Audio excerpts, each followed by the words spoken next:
Coming up, a state of emergency in Hazard due to water issues. Dedicated to Eastern and Southern Kentucky, this is WYMT Mountain News at 11. Good evening, I'm Steve Hensley. An all too familiar problem this evening in Perry County during the wintertime. Water line breaks and disruptions in service. WYMT Zach Hawk has more on the latest water emergency. Hazard officials declared a state of emergency Monday afternoon due to the potential threat of a water shortage. We're having to rotate between sections right now, shutting one area down for a little bit in order to fill the tank. Our main priority is the hospital, of course, and the medical facilities that tank takes care of. Eversole explained that a large number of dripping water faucets combined with several main breaks due to cold weather put too much pressure on a system that is already taxed. Our water system originally is designed to supply the city of Hazard, and now we do the entire county, and that's caused most of our issues. The emergency declaration is aimed at preventing a greater shortage, but officials say they need help from people in the county to avoid these issues ahead of time. If you do see leaks, make sure that you call the Hazard Water Plant or call the city police. Let us know about them, because we can't fix them if we don't know them. Officials hope to have water from neighboring counties as soon as Tuesday, but caution that rolling water outages will be a problem throughout the county. We don't need everybody trying to fill up a bathtub of water. Just be patient. It's going to be all right. We're on top of it. We're utilizing every means that we can. The emergency declaration will remain in effect until city officials feel the issue is resolved. In Hazard, Zach Hawk, WYMT Mountain News. City officials also urge people to properly bury water lines below the 18-inch freeze line and to avoid dripping faucets, especially tonight and Tuesday. Perry County school officials have also announced they will be closed on Tuesday due to those water issues. If you're a fan of horse racing but don't like driving to the bigger cities, you'll soon have an opportunity in your backyard. A groundbreaking for Cumberland Run was held today in Corbin. It's part of millions of dollars being poured into southeastern Kentucky. City leaders say they are excited for the thousands of people Cumberland Run will bring in, saying the construction of the building alone is providing jobs for folks in our area. Whether it's the people that are building the facility to, you know, the hotels that benefit, that are housing the people building the facility, to the restaurants that are seeing, you know, and so it's a domino effect. Leaders are hoping Cumberland Run opens in early 2023.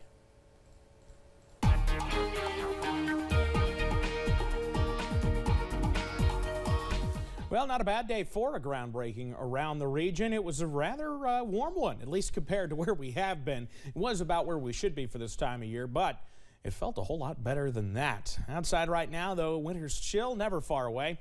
High Knob camera at UVA-Wise has us in the mid-30s right now. All is quiet on the UVA-Wise campus.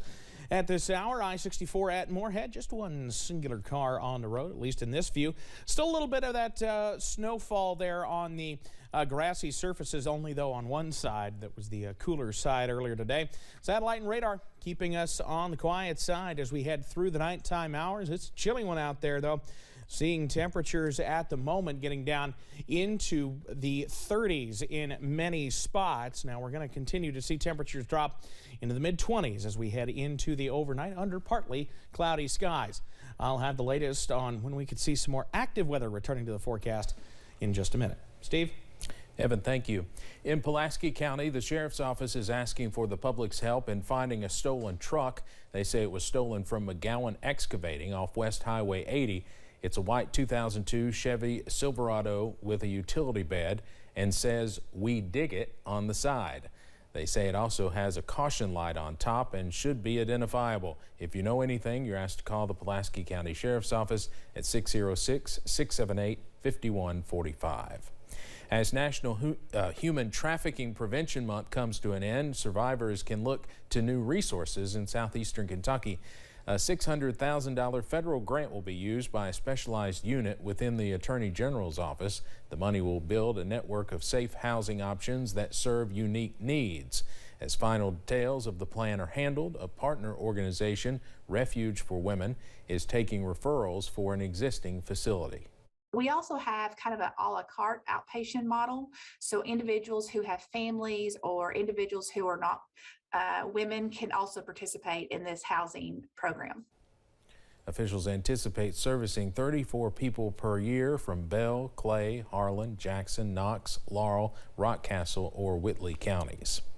One man is facing charges after a home invasion ended with a high-speed pursuit yesterday.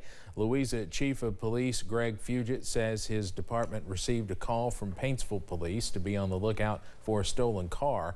Officers with the Louisa Police Department spotted the car headed northbound on US 23. Inside the car was Jared Hall and a passenger. The pursuit continued through Ashland, at which tire deflation tools were used but were unsuccessful. The car then went into Greenup County, where those deflation tools did work. A 3-hour standoff finally ended with the pair being taken into custody with no injuries.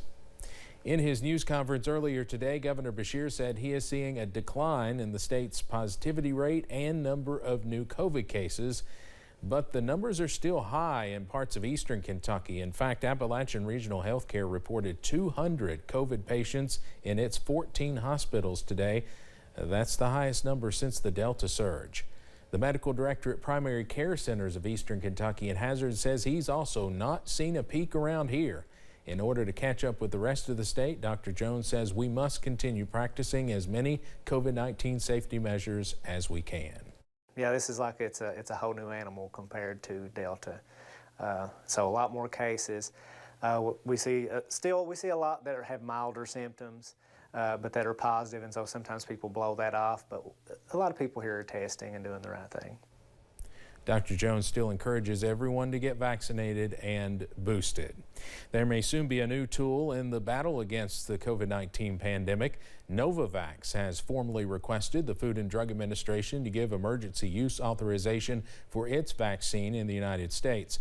Officials with the biotech company say its 2 large clinical trials show its shots have a roughly 90% overall efficacy rate.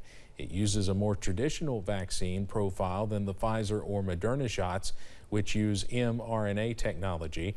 This one includes a small dose of lab-made coronavirus to stimulate immunity. If approved, it will be given in 2 doses, 3 weeks apart. Hazard ARH is losing one of its longest tenured physicians. Earlier today, I sat down with ophthalmologist Dr. Sam Reddy on Issues and Answers to discuss his career and upcoming retirement. Dr. Reddy is originally from India and came to Hazard for the first time in 1980. He expected to be in Hazard for a short time, but now Reddy says in some cases he has treated 4 generations of eastern Kentucky families. In our interview, Reddy recalled his first surgery in Hazard, an emergency procedure to save a girl's eye. It took about 2 hours or 2.5 hours of surgery because it was difficult because I have no microscope, I have no instruments, no suture material. Blind behold, we are able to close the eye, fix the eye. She was able to see. Not only she was able to see, she was able to come back and work in my office as a staff for about 4.5 years. You can find the rest of the interview on our website at WYMT.com. An Eastern Kentucky radio station has been cranking out the oldies for more than 40 years. Called We Know Oldies, WNKW at 97.5 FM was started by Thomas Abdu's father when he was just a teenager. After his death, his son and Quinn Bowling stepped in and have been keeping it going for 3 years now. Both owners say they are happy with the many years of support.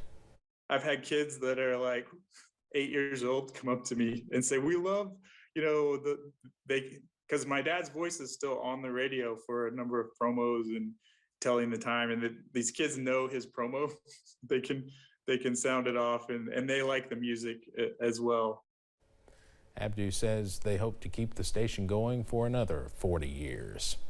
If you are still looking for that perfect Valentine's Day gift, one local woman has a novel idea for you. Pike County author Beth Pugh is celebrating the release of her debut novel tomorrow, The Valentine Proposal. The book, a romance story about a marriage pact at a 10-year reunion, is more than just a project for Pugh. It was also a way to honor her late parents. She says it's a dream come true, showing that hope is always within reach. Not only are you proving yourself to yourself, but you're getting to witness to other people and tell them those stories that you've been through. Pew is planning a book signing Saturday at the Pike County Library on Lee Avenue. Find out where you can grab a copy of the book on our website. Coming up at 11, First Baptist Church of Corbin's White Flag Ministry is asking for volunteers and financial help to get through the rest of the winter months. And things have been mild to start this work week off, but will the weather stay quiet as we head into the second half of the week? I'll have that answer right ahead. Do you listen to the TV on high volume or have trouble hearing conversations?